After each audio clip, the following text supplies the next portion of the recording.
ကိုကဒီတပင်တိုင်းမြနန်းဦးအညီကိုပါအတွက်သုံးချင်တာလဲပေါ့နော်ဒီမြစ်ပွားနာတွေအတွက်ကိုအသုံးပြုချင်တာလားဒါမှမဟုတ်ဒီအဖုအကျိတ်တွေပေါ့နော်ဒီရင်သားကင်စားလေးတွေပေါ့နော်အပင်မှာထွက်တဲ့ဒီအဖုအကျိတ်တွေဆိုလဲသူ့ကိုတွေးလိမ့်ပေးလို့ရတာရဲ့ဒါမှမဟုတ်ဒီကိုယ့်ရဲ့ဒီခန္ဓာကိုယ်အတွင်းမှာဖြစ်တဲ့ဒီမြစ်ပွားနာဆိုလဲကိုကဒါလေးကိုတွေးပြောမှ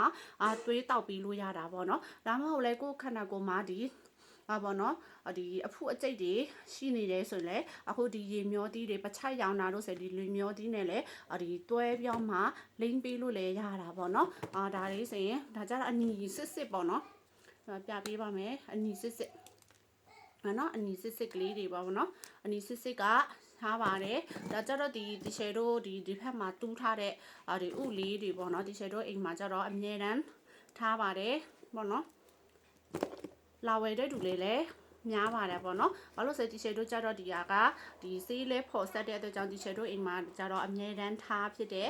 ဒီတပင်တိုင်းမြနဲ့ဥနီပေါ့နော်ဒါလေးဥနီလေးပါ